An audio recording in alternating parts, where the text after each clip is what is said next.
بسم اللہ الرحمن الرحیم۔ السلام علیکم۔ یہ منتخب نصاب نمبر 2 کا درس نمبر 5 کا تیسرا لیکچر ہے۔ پیج نمبر 168 کے دوسرے پیراگراف سے شروع کر رہے ہیں۔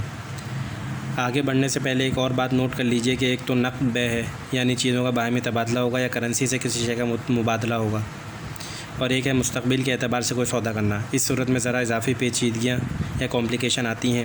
سورہ بقرہ میں لفظ تبعیاتم اسی مفہوم میں آیا، یعنی فرمایا وَأَشْهِدُوا إِذَا تَبَعَیَّعْتُمْ، آیت نمبر 282۔ اور جب کوئی سودا کیا کرو جو فی الفور نہیں ہو رہا، یعنی فوری نہیں ہو رہا، تو ضرور گواہ بنا لیا کرو، اس لیے کہ ایک معاہدہ ہے۔ اس کی بحث ہمارے ہاں فقہ میں بیع سلم کے عنوان سے آتی ہے۔ بیع سلم وہ ہے جس میں کوئی مستقبل کا سودا ہو رہا ہے۔ مستقبل کی بیع کو اسلام عام طور پر ڈسکریج کرتا ہے، اس لیے کہ اس میں کئی پیچیدگیاں ہیں اور کسی نہ کسی طور سے سود کا عنصر داخل ہو جانے کا امکان ہے۔ لہٰذا اصلاً تو اسلام چاہتا ہے کہ سودا نقد ہوا کرے۔ بیع کی بہترین صورت تو وہی ہے، البتہ انسانی تمدن کے تحت یہ ضرورت بھی پیش آتی ہے کہ کسی وقت کوئی ادھار سودا بھی ہو۔ اسلام نے اس کی صرف ایک شکل کو جائز رکھا ہے کہ مبادلے کے جو دو رخ ہیں ان میں سے ایک شے باتمام و کمال اسی وقت ادا ہو جائے۔ مثلاً آپ کو ماہ مئی کے لیے گندم کا کوئی سودا کرنا ہے کہ 10,000 من گندم 200 روپے من کے حساب سے کوئی خرید رہا ہے اور کوئی بیچنے کا عہد کر رہا ہے، تو اس گندم کی جو قیمت بنتی ہے وہ خریدار کے لیے اسی وقت ادا کر دینا لازم ہے جبکہ اسے گندم ماہ مئی میں ملے گا۔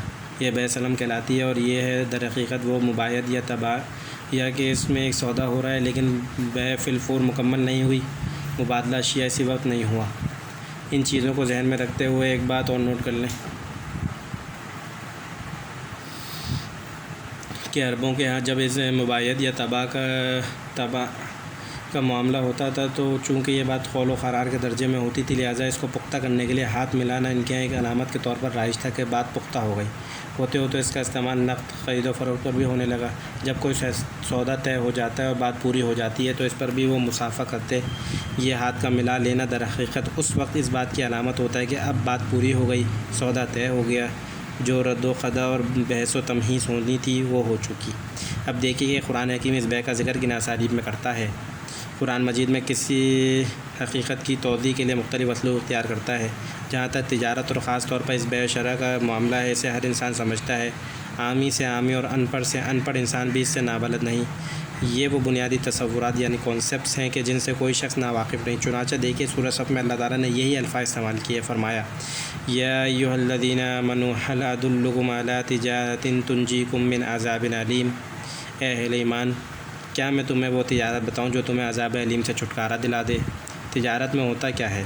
کچھ سرمایہ، تھوڑا یا کم اور کچھ محنت، اور اس سرمایہ اور محنت کے لگانے سے مطلوب ایک نفع اور فائدہ ہوتا ہے۔ 3 چیزیں اس کے لازمی اجزاء ہیں۔ چنانچہ یہاں وہ نفع سامنے رکھا گیا کہ عذاب علیم سے چھٹکارا پانا۔ اس عظیم نفع کو حاصل کرنا چاہتے ہو تو یہ تجارت کرنی پڑے گی، اور جیسے تم تجارت میں سرمایہ بھی لگاتے ہو، محنت بھی کرتے ہو، اسی طرح اس تجارت میں بھی سرمایہ اور محنت دونوں لگیں گی۔ وہ تجارت کیا ہے؟ تؤمنون باللہ ورسولہ وتجاہدون فی سبیل اللہ باموالکم وانفسکم ذالکم خیر لکم ان کنتم تعلمون۔ ایمان پختہ رکھو اللہ پر اور اس کے رسول پر، اور جہاد کرو اللہ کی راہ میں اپنے مالوں اور اپنی جانوں سے۔ اس میں اپنے مال بھی کھپاؤ، اپنی جانیں بھی، یہی تمہارے حق میں بہتر ہے اگر تم سمجھو۔ اب یہ وہ اسلوب ہے کہ جس کو عامی سے عام انسان بھی سمجھ جائے گا، اس لیے کہ ان تصورات کو سمجھنے کے لیے فلسفہ اور منطق پڑھنے کی ضرورت نہیں۔ یہ انسانی معاملات کے بنیادی تصورات ہیں جن کو ہر انسان جانتا ہے۔ ابھی میں نے سورہ بقرہ کی ایک آیت آپ کو سنائی، وَمِنَ النَّاسِ مَن يَشْرِي نَفْسَهُ ابْتِغَاءَ مَرْضَاتِ اللَّهِ، یعنی لوگوں میں سے وہ بھی ہیں جو اپنی جانیں بیچتے ہیں، اپنی صلاحیتیں، اپنی توانائیاں، اپنی قوتیں، اپنے اوقات بیچتے ہیں، کس لیے؟ اللہ کی رضا جوئی کے لیے۔ یہی انداز ایک حدیث میں آیا ہے۔ نبی کریم صلی اللہ علیہ وسلم نے فرمایا کل الناس یغدو خبائع نفسه وموبقها او موبقها، یعنی ہر انسان جب صبح کرتا ہے تو اپنے آپ کو بیچنا شروع کرتا ہے۔ وہ کہیں کسی دفتر میں اپنی صلاحیتوں کا کپا رہا ہے، اپنے وقت صرف کر رہا ہے، کہیں کسی کھیت میں محنت کر رہا ہے، اپنی توانائیاں کھپا رہا ہے، اپنا خون پسینہ کر رہا ہے، شام تک وہ اپنے آپ کو بیچ رہا ہوتا ہے۔ البتہ اس کا نتیجہ مختلف نکلتا ہے۔ اپنے نفس کو بیچنے والا ایک وہ ہے جو شام کو گھر لوٹتے ہیں تو گناہ کی گٹری بھی ساتھ لے کر آتے ہیں، اور اپنے نفس کو تباہ و برباد کر کے لوٹتے ہیں، اس لیے کہ جہنم کا پروانہ حاصل کر کے واپس آتے ہیں۔